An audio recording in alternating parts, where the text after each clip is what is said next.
I want to see Russ and LeBron get staggered as much as possible. So every minute that LeBron is not on the floor, Russ should be on the floor and vice versa.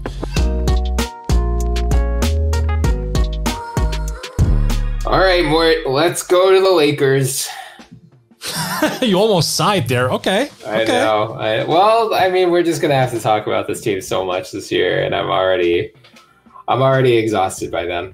I mean, you do know that you and I choose the topics, right? That's true. Yeah, we will do our best this year not to talk about them as much as ESPN, which should just turn into LSPN as much as they're going to talk about them this year. Yeah. Oh, yeah. Paul Pierce was pretty verbal about that. Oh my God. Yes, he was. Yeah. But I mean, they are a big storyline. Right now, they're the favorites in the West, according to FanDuel. As we talked about last time, we aren't necessarily on board with that. But, you know, you add Russell Westbrook to LeBron James and Anthony Davis, and like that's just a ton of top-end talent on one team. So how do you see Westbrook fitting with those two guys in particular? So I think I've said this before, so I'm just going to repeat myself. I want to see Russ and LeBron get staggered as much as possible. So every minute that LeBron is not on the floor, Russ should be on the floor and vice versa. Because their skill set overlap so very much. It just doesn't make sense to kind of prioritize having them both on the court at the same time. They are so similar in the way that they operate, the way that they dominate offenses. Just stagger them. And as for Russ's fit with AD, that's a little bit tougher because, and you and I have had this conversation before, Brian. It's tough to kind of pack down Davis as a shooter. Like, what is he? Like, the bubble was clearly such an outlier, and he's not one of those 40% three-point shooters. That said, you kind of still have to guard him from the outside because he's still a good enough mid-range shooter that when he does step back behind the three-point line, teams are like, well, he can make that. So let's make sure he doesn't get it wide open. So it really depends on what kind of season he's having from range, I think. Because if teams are kind of sniffing out, okay, you know what? AD just doesn't have the jump shot going, they can just crowd the paint all the way through. And that's going to make it difficult.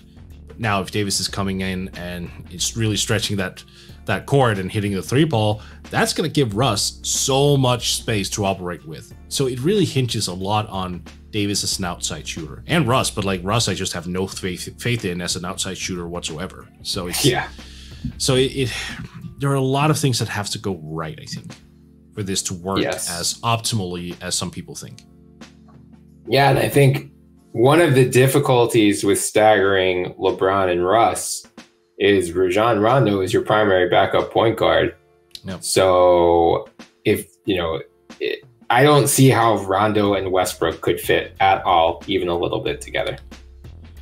Do you think that he'll remain the backup point guard, though? Because there is a Kendrick Nunn there. Yeah, I mean, maybe not during the regular season, but during the playoffs, I think they're going to want to lean on Rondo's veteran savvy. Yeah, because they don't have enough of that already. I mean, that's why they brought him back. Right. Even their stash guys, by the way, I was looking this up. They have 2 stash guys overseas, age 34 and 36. Even their stash guys are old. Oh, man. It's possible that Monk, but I mean, like, so let's say. No, none. Monk is clearly a 2, I think. Yeah. So I think Rondo and LeBron can play together, but Rondo and Russ can't. So maybe that's how you work the staggering. Like whenever Russ goes off and LeBron is on, or just hell, whenever Russ is off, Rondo is on. I'm more concerned with a Rondo Westbrook staggering than I am Westbrook LeBron. Like, because that's right. It's inevitable that Westbrook and LeBron are going to play minutes together. They should not be like tied together, but there should not be. I mean, hell, try it one time and find out how bad it is. But I just like touching the stove when you're a kid. I just have to feel it. Right. I just have to understand how hot it is. Like, how many points can we give up? Like, how many times do we not score consecutively down the floor before we give up on this lineup? All right. Other than Westbrook, which of the, I mean, they turned over basically their entire roster. Yeah. So which of these other new guys do you think makes the biggest impact this year? Well, Monk is one.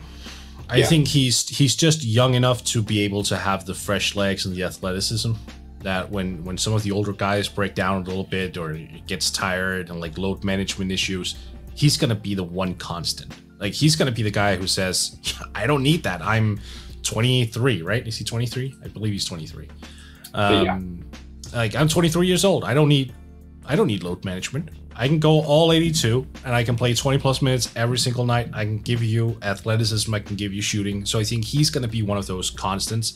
Like a lot of people will point to Wayne Ellington, Carmelo Anthony, those guys. Yeah, sure. Like I don't disagree with that, but you just don't know if you can count on them for a whole year. You don't know if they can be as consistent because of their age. And like sometimes we saw Melo, like Melo is what, 37 this year.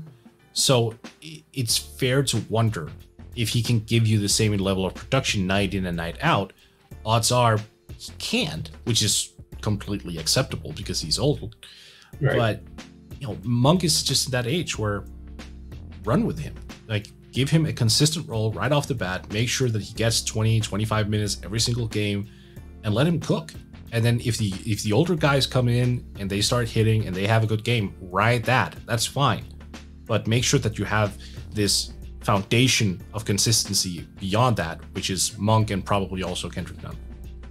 Yeah, I think I would point to Monk and Ellington just because floor spacers are going to be so important for a team that is starting. I mean, in theory, they are starting Russell Westbrook, LeBron James, Anthony Davis, and then one of Dwight Howard or DeAndre Jordan, at least in the regular season. And there is not a plus 3-point shooter among them. So you desperately need, like, I think Ellington will probably start it too, just because he's a veteran and more of a two-way guy than Monk is. And I mean, the guy, career 38.2% 3-point shooter, shot 42.2 last year on 6.0 attempts per game. So if we're just talking about who's going to play the biggest role right off the bat, I would guess it'll be Ellington, and who's going to have the most importance given the limitations of the rest of the roster. I think it's him, but Nunn, Monk off the bench. I think they're going to really need to lift up that second unit. And I'm just really curious to see how all of these pieces fit together, because there aren't going to be enough minutes for all of these guys. Like someone is going to get left out, whether it's, I don't think it'll be Carmelo because banana boat, but can you play Kent Bazemore and Trevor Ariza and Talen Horton-Tucker as well? Like, you in theory, just based on all these new guys you brought in, you go 10, 11, 12, 13 deep almost. So like, who gets left out? Yeah. Right, exactly. And that will thin out the horde, and they should be well covered, even if some of these non-essential guys go down. Like if Kendrick Nunn goes down, okay, you got Rajon Rondo, you're fine. If Trevor Ariza goes down, fine. You have Wayne Ellington, you have THT, like what, you have Carmelo, whatever. Right. If LeBron or AD goes down, you're toast either way. That's all she wrote. I want to ask about the center rotation, because we just got news yesterday that the Lakers have traded Marc Gasol, who sounds like he might just be done in the NBA. They traded him to the Grizzlies. The Grizzlies are going to buy him out. He's going to stay in Spain. So it seems like their center rotation during the regular season, at least, is going to be a lot of Dwight Howard and DeAndre Jordan. Which of those two guys starts? And then how do you see that shaking out both in the regular season and in the playoffs? Does it even matter? Does it matter? It's Spider-Man meme with those two. It's the same player. It's the same picture. Like what? Yeah. Like does it matter? Like it's the same player. I would almost start DeAndre over. I don't know, honestly. Like Dwight is still a really impactful rebounder, and Jordan is too. I know.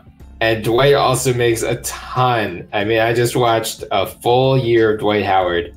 The number of just absolute dumbass mistakes he makes for a guy with 17 years of NBA experience it's mind-blowing. Yeah. Like, there is nary a game that he goes without either being called for a goaltender or an offensive foul. It's like, my guy, you are too old to be doing this. Like, this was acceptable when you were 22, not when you were 36. So, because of his proclivity to make stupid mistakes, I would just go with DeAndre Jordan. But you're right. It's ultimately, it's not going to matter. Because DeAndre Jordan's basketball IQ is that much better. All you have to just say, DeAndre, just set screens and catch lobs. We want absolutely nothing else. Rebound, block shots. He can't catch lobs anymore, man. Look at how many times has he tried getting up where he's blown a tire on the way. I know. Well, so I think ultimately in the regular season, both of those guys are just going to be minutes eaters.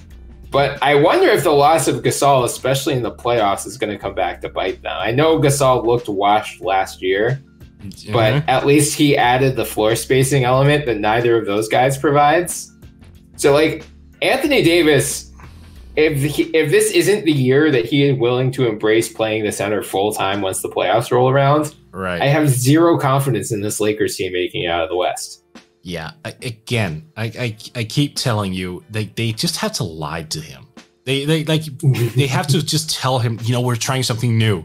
Carmelo is actually our center. You're still the power forward. You just have to lie to him because, like, for some reason he's still hung up on the old traditions, traditional positions thing. Mm-hmm. No, it doesn't make sense. I think honestly, they brought in those two guys just to play center minutes so he feels more relaxed at the 4 or whatever. I don't know. Look, this whole team is weird. They signed so many to the all name team here, which and that's because that's what they are at this point. I don't trust their games at this level. Like, sure, do I trust the quality of their experience? Yes. Do I trust leadership capabilities? Yes. Do I trust the fact that they can read out and map out certain things in NBA games because of their experience? Absolutely. Do I trust athletic prowess at this point? No. Do I trust the fact that they can remain consistent? No. I just don't see what they can do here, because that center position, as you said, is ragged. It has to be AD. It has to be, and he's not gonna he's gonna put up a fight. He will. Mm-hmm. So lie to his ass. It's so easy. Be like, yo, did you see what the Nets did with Bruce Brown? We got Taylor Horton Tucker starting center.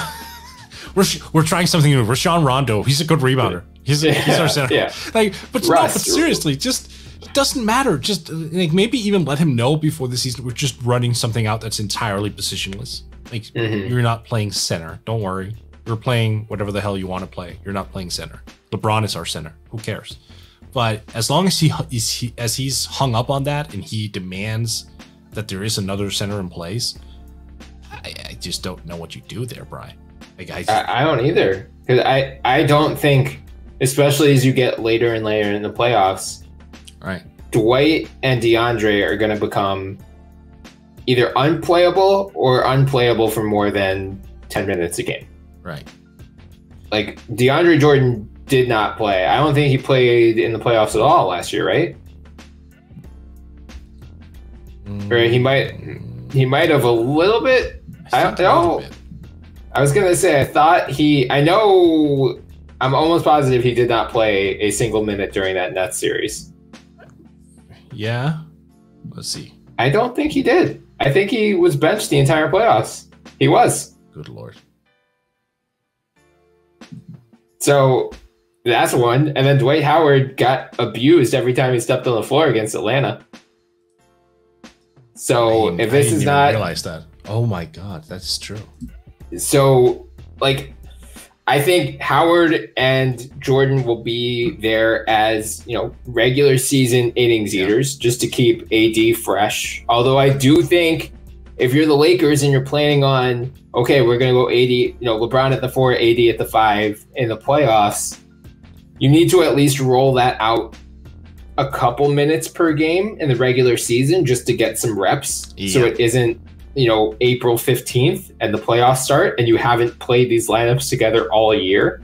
Like, you do need to practice them at some time at game speed, because if LeBron and AD are willing to shift up to the 4-5, you can talk yourself into Russ, 2 shooters, and those 2 guys. And I feel much better about that version of the Lakers. Yeah. But if it is Russ, LeBron, AD, Dwight or DeAndre, and Ellington or Monk, I will be hammering Lakers shorts. If that was the thing, if you could bet on shorting a team, I would be pounding it, because I just do not think, I mentioned it at the top of this segment. They are currently the favorites in the West at plus 400. They are trailing only the Brooklyn Nets at FanDuel Sportsbook in terms of overall finals odds. They're ahead of the defending champion Milwaukee Bucks by a large margin. And then everyone else in the West, they're plus 400. The next closest team is the Warriors at plus 1,300. Suns and Jazz are plus 1,400. So the sportsbook at least thinks they are a commanding favorite in the West. And I understand it to some extent, but I don't think they should be favored to this degree. No, I agree with that. But like, honestly, I think the bigger issue, it really is the playoffs, like you said. I think in the regular season, you can go off of talent, really. You'll have some guys who pops up, but in the playoffs, if you can't generate that level of spacing that creates LeBron those driving lanes or Russ those driving lanes, you're pretty much screwed. How do you like the idea of just putting LeBron at full-time center? I'd be open to it, especially if that's going to convince AD. Yeah. Okay, sure. LeBron's the center, you're the 4. Who cares? You two are the front court. I don't care what you call yourselves. Right. That's what I'm thinking. Yeah. Just get that hurdle over with by playing LeBron out of position, because it doesn't matter. He's a basketball player. And then you fill in the gap with the 2 shooters. But LeBron is too good both on and off ball defensively. You'd be wasting him if you're just stationing him in the paint. Yeah, I know. But look, if it makes AD happy and if it gives him a false sense of security, go ahead. Like, look, this is what we're dealing with, right? I know. It's just so stupid. Yes, it is. Of course it is. AD, I would just be like, AD, you made us trade away how much to get you? Shut up, you're playing center, deal with it. Like, that's where it needs to be. I know, but like, this is just so stupid. I can understand during the regular season, especially how often he gets minor bumps and bruises. I get it. But once the playoffs start, if those 2 guys aren't the 4 and the 5, respectively, LeBron at the 4, AD at the 5, they are not winning a title this year. I agree. My flag is planted. Yeah, no, I agree.